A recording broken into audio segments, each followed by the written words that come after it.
هویت واقعی توی زندگیمون داریم، یک هویت مجازی توی دنیای امروز برای ما ساخته شده که توی دنیای مجازی توی اینترنت ممکنه خیلی هم باشن، خیلی ما رو نشناسن، حتی ما رو واقعی ما رو شخصا ندیده باشن، ولی توی صفحه های سوشال مدیای ما هستن و ما یک تصویری از خودمون درست کردیم و خیلی ها براشون این تصویری که درست کردن از خود واقعیشون متفاوت هست که اینجا بحث این میاد که آیا ما خود واقعیمون میخوایم باشیم یا میخوایم یک کسی که نقاب داره باشیم. و این خود این یک فرصتی هستش که اگر ما میخوایم زندگی انجام بدیم که خودمون باشیم، اتنتیک باشیم، صادق باشیم، چرا باید یه چیزی رو پنهان بکنیم؟ من همیشه میگم یه ویدیو بذارین، یه دوربین بذارین 24 ساعته ضبطتون بکنه، اون جاهایی رو که میخواین کاتش بکنید و نذاریدش توی اینترنت، اون جاهایی که باید یکم بهش فکر بکنید که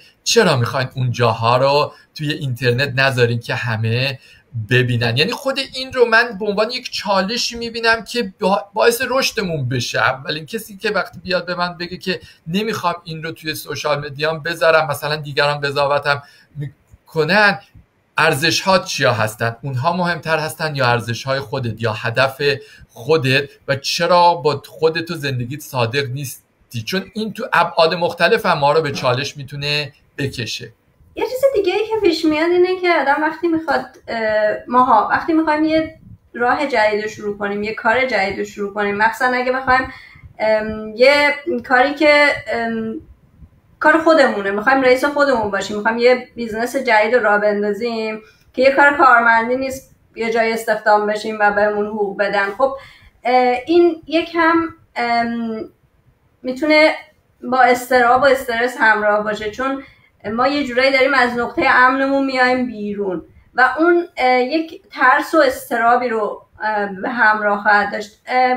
نظرتون در موردمون چیه؟ چه جوری میتونیم باهاش مقابله کنیم؟ این چیزی هست که برای هر کسی هم متفاوته که حالا خیلی جاها ما این رو بهش میگیم ریسک پذیری افراد متفاوت هستش و هر چقدر شما از اون کامفورت زون، اون خانه امنی که بهش میگیم بیشتر اومده باشیم بیرون، راحت تر میتونین این کار رو انجام داده باشین. خیلی از ماها زندگی داشتیم که با یه شیبی اومده بالا، سرمایه گذاری که کردیم، مثلا چه میدونم سرمایه گذاری های بسیار سیفی بوده، مثلا اومدیم سیوینگ اکانت درست کردیم، مثلا 2%، 3%، 4% بهره گرفتیم، امنیتش بسیار بالا بوده و کلا کاری رو هم انجام دادیم، بیزینس خودمون رو نداشتیم و این همیشه حقوقه بوده، با یه امنیتی رفتیم جلو. حالا اگه بخوایم یه تغییری توی این به وجود بیاریم میتونه چالش‌زا باشه. من بعد از کووید، خب من همیشه سرمایه گذاری توی زمینه‌های مختلف انجام میدم، بعد از کووید خواستم توی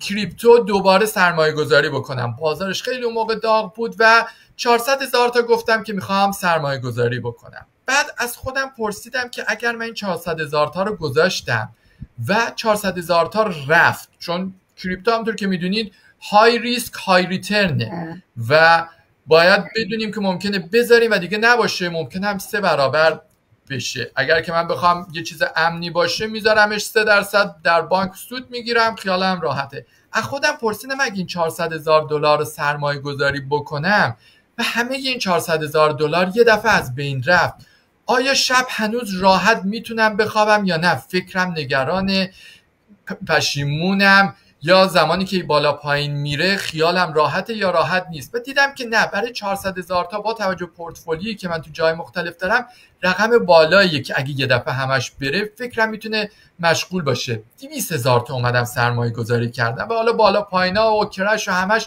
بود، ولی هیچ وقت من نگرانش نبودم چون لحاظ مایندستی باهاش آماده بودم. پس بسیار مهمه که ما بدونیم لحاظ مایندستی کجا هستیم. اگر که من کسی هستم هیچ وقت ریسک این چنینی تو زمینه‌های مختلف، چه از زمانم چه از لحاظ مالی انجام ندادم، الان میتونه برام چالش‌زا باشه بخوام مثلا یه ریسک مثلا خیلی بزرگی رو انجام بدم. باید ببینین که این به قول معروف تولرانستون روی چه